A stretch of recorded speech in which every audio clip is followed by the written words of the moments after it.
I guess, would you agree with the premise that, like, if it's the case that God exists, we would expect the universe to resemble a mind? Not necessarily. Obviously, not necessarily, but we definitely could expect that under like said hypothesis, right? Some people some people might expect that, sure. Yeah. So, like per se, if I had a hypothesis with certain expectations that you know, if it were the case that God exists, then we would have the universe resembling a mind in a particular way. Then would you say that that confirms the hypothesis? Definitely not. That would be maybe evidence towards supporting the hypothesis. It wouldn't be any kind of confirmation. So would that be more of an argument of just like I'm not convinced, or like there's some sort of threshold that like the consensus agrees upon that I'm just not meeting? Um, Saying that, the world appears as you would expect it to on the basis of some hypothesis doesn't give you a reason to think the hypothesis is true, because there are other alternative hypotheses that would equally give you a similar expectation about the way the world would appear. But those hypotheses aren't necessarily inconsistent with mine. So, like per se, if there was some sort of implication from the universe resembling a mind, right, outside of what I'm initially positing for my argument, then that's not necessarily inconsistent. That just means that it's consistent with some other thing outside of my theory. Which, The whole point of calling it an alternative is that it would be some kind of mutually exclusive explanation. do you know of any mutually exclusive interpretation with mine? I haven't heard yours yet. Well, we're just talking about like if the universe came from a mind, we would expect that like it resembles a mind in a sense. We could it, or at Well, least we yeah, the could.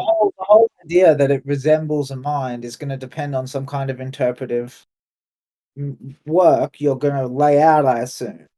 And the question is, are whatever facts you end up appealing to that supposedly mean that it looks like a mind, could those be explained by other hypotheses that are mutually exclusive with the notion that it looks like a mind? Or yeah. Well, more looking for you to posit some of those mutually exclusive hypotheses, and To hear again, then the thing is I'd have to hear what facts it is that you think make the universe look like a mind. so have you heard of the cosmic web of galaxies? No. It's basically like the galaxies in the universe resembling the neural structure of a mind. I can Um, send a photo if you want. I can send a photo. I've seen the kind of photos that you're talking about. As far as I understand, that's something to do with the mode of representation. But sure, there are structural similarities on all scales. Mm-hmm. Well, I'm assuming though that like whatever God's mind is, it doesn't have neurons because neurons would for God's mind to have neurons would basically mean that God's not absolute. How would that follow? Because if God's mind has neurons, then his mind depends upon something more basic than himself. But doesn't that just assume that the neurons in question we're talking about are contingent? Like, what if we had necessary neurons, neurons that weren't explained by some other fact? Um, I don't know what that would look like, and that sounds quite implausible.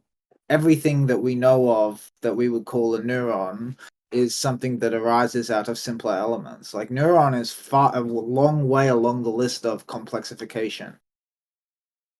Yeah, but like if we discover something that resembles neurons, acts like neurons, but has one sort of distinction, we wouldn't say that those are neurons by virtue of those distinctions existing, right? We probably wouldn't call them neurons. That's my whole point, is that what we mean by neurons is something that's contingent on simpler entities. I don't know if we would define that. I don't think we insert the word contingent when we're talking about the word like apple, right? And its referent. Like typically, we would just be talking about the properties that that thing holds, rather than its like The whole, ontological, metaphysical nature. the whole idea of an apple is predicated on a kind of composite object. Like apple already refers to something that takes its component elements for granted. It has to. If you don't have the component elements, you don't have an apple. There is no such thing as an apple in and of itself. Well, I'm not trying to make that sort of claim. I'm just sort of saying that when somebody makes the claim that something is an apple, right, they are referring to something based on their conception of what that thing actually is. And typically, it's like the properties, the appearance, right? So you could have an apple, right, that has the properties and the appearance of a contingent apple, but still have the feature of necessity. No, I don't think you could. That doesn't sound like a logical possibility to me. So Like when I what's try and the imagine a Mhm. necessary entity that's an apple, I basically don't get anything because the very notion of an apple is already a composite thing. If I take away the compositeness, it's not clear how it has any of those properties or has the look, has the taste. All the things that make an apple what it is are to do with more basic properties. Wait, so what's the logical contradiction? I don't know what you mean. So you said like it's not you don't think it's I logically just possible for there to be like a necessary apple. Like I'm more asking you to just like derive the I ju I contradiction or just highlight it. explained I just explained that. What we mean by apple is always something composite. If you say, "Well, what about an apple that's just not composite?" I just don't know what you're talking about. Well, that just seems like it's begging the question, right? Because it initially assumes that the apple in question that we use to describe it, like we're talking about its like ontological nature. Like I don't think when I say there's an apple on the table, I don't think the word refers to the fact that this apple is contingent. I think it refers to the appearance and the properties of that thing that makes it appear to me to be an apple.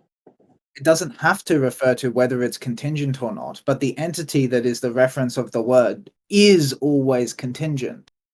And So words are given reference, words are given meaning by with reference to the objects that they name.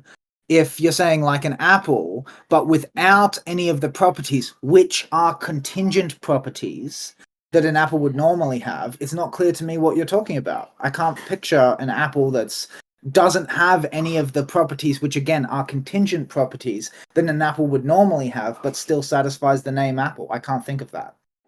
So you couldn't imagine an apple in which that doesn't decay, like an apple that doesn't age with time, something like that. That seems inconceivable to you.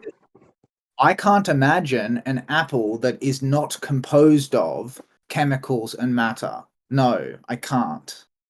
Like we don't have to say that an apple isn't composed of chemicals in matter, right? Those, We can things, even make the claim that like chemicals and matter in this hypothetical are necessary. And to me, that doesn't seem like there's a inherent contradiction. to me, you're not saying anything. The idea of them being necessary is just it's just kind of word game. Like what we understand chemicals and matter to be are contingencies.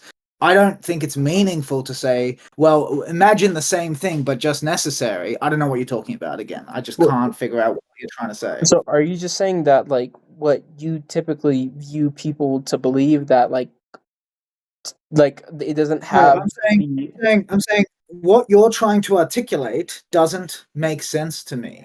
That's what I'm saying. And I've said it a couple of times. Like because it's Mhm.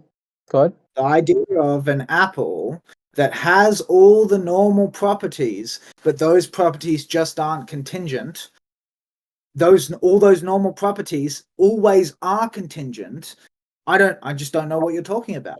So if somebody is a necessitarian and they think everything is necessary, then you wouldn't would that be an incoherent worldview to you? Because that would be to say that like the things that exist in reality that are composed of matter, energy, and space, right, are necessary. So it seems like you would have grant the idea that that's an incoherent worldview. No, in fact, I'm a necessitarian. Being a necessitarian doesn't mean that you think that there is no such thing as contingency. It means that you think that contingencies are also necessary. But like that's not a contingency, right? Because something contingency is predicated off of the existence of something else, right? And could have been otherwise. But if everything's necessary, then it couldn't have been otherwise. Well, no. What we mean is when we say contingencies, that's a way of scoping it in. It could have been otherwise means that there are other logically alternative configurations. That's what it means. Yeah, but the modal scope when you say necessity would probably be metaphysical, right? Yes, which is why it's a question of scope. When we talk about contingencies, we're scoped into the physical. Okay? That's exactly what I'm saying is no, I don't have to say that necessitarianism is incoherent. I myself would be classified as a necessitarian based on my own metaphysics. That doesn't mean that I think that contingency is an incoherent concept. Contingency is just a concept that makes sense within a certain scope, and that's the scope that the discussion is happening in. So are you just saying it's contingent in the sense that logically it could have been otherwise? Because if that's the case, then I wouldn't say it's much of a meaningful definition of contingency. Because That's literally typically, what because everybody means. people talk about, because if that's the case, then like That is everything is technically contingent, right? And so no, it that's seems like wrong. when you That's say wrong. everything is necessary, you're equivocating on the modal scopes to even make the claim that everything is No, necessary. no. It is not the case that everything is contingent. There are some things, foundational, necessary facts that could not. There are no no logically possible alternatives. I, That's how you get metaphysics to begin with. Okay, but if you're saying everything is necessary, but they're also contingent, you also say, unless you equivocate on the modal scope, then that's a that's literally a logical contradiction. No, it's not. Contingency is a label that is appropriate when scoped in.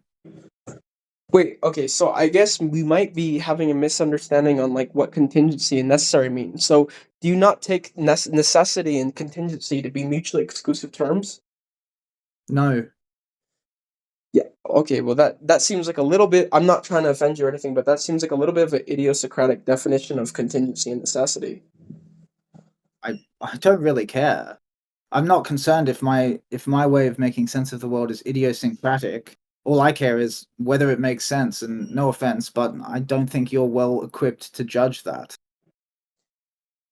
Well, I'm not going to get into the meta debate on whether you think I'm like well equipped to actually make that sort of judgment, but like typically, I think you would even grant the idea, if you're being honest, that like people take the word necessity and contingency to be honest, right? Contingency is something that could be otherwise. Necessity is something that couldn't have been. I supplied an alternative definition already. Contingency refers to that for which there are logically possible alternatives. That's usually what people mean by saying it could have been otherwise. Whether in fact it could have been otherwise really depends on someone's actual metaphysics. Most Okay. people don't have a metaphysics, so the question never comes up. Okay, so you define what it means to be. You define the modal scope for a contingency, but what's the modal scope for necessity? The modal scope for necessity is all encompassing. Necessity is that which for which there are no alternatives. Yeah, but is that logically, metaphysically? That still doesn't inform me on what the modal scope is. Metaphysical and logical, I think, coincide. So if there are no logically possible alternatives, then that is metaphysical necessity.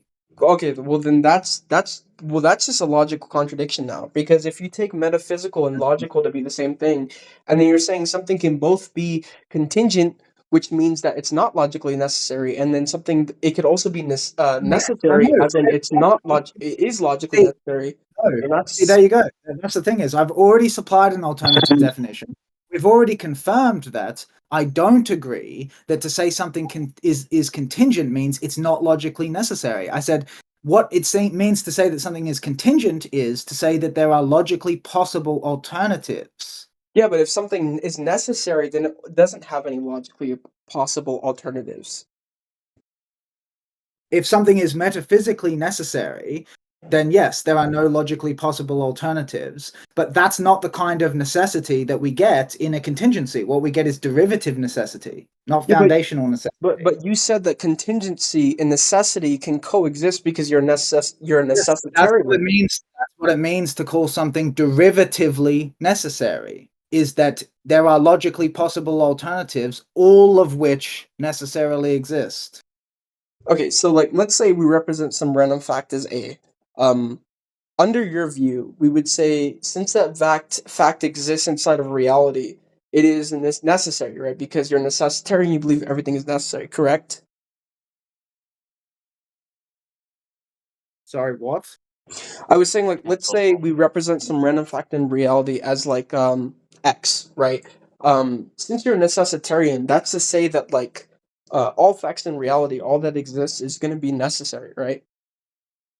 Yes, but there's a difference between something that is derivatively necessary and something that is foundationally necessary. That's how we get a contingency to begin with. What we mean by contingency is just derivative necessity, and there's no problem with a derivative necessity affirming that there are logically alternative configurations as long as all of them exist. Yeah, but if the thing prior to the thing that's contingently necessary couldn't have been otherwise, then that just grants the idea that the thing that is contingent off of that necessity couldn't have been otherwise either, right? No, because as I've said, the other ways it could have been are also there, also exist necessarily. What? So no, it doesn't. I don't know what you're not grasping here. I've actually said it a let few me let times me now. let me highlight this because I feel like one of us isn't understanding, and I don't think it's me. So Okay. if if A if A is necessary, right, and then B is predicated off of necessary and is contingently necessary, meaning it exists by virtue of A, correct? Like that highlights what you're trying to say as in a contingent necessity, right? Yeah. And then so if A couldn't have been otherwise, right, and so wouldn't that follow that B couldn't have been otherwise? Because for B to be otherwise, then that would imply that A could have been otherwise because it's predicated off of No. A's See, this existence. is the thing is, I already corrected you on this, on what the phrase couldn't have been otherwise means, okay? What it means is that there aren't any logically possible alternatives, Mm-hmm. okay? So, Mm-hmm. if A, right, which is the foundational necessity, necessitates an infinity, say, of logical possibilities, then any particular derivative necessity could be otherwise in the sense that there are logically possible alternatives. As long as they all exist equally, we don't have a logical problem. Okay. I think we can end the convo there. I do think I responded to that, but it's um I don't want to keep repeating myself or I don't want you to keep repeating yourself.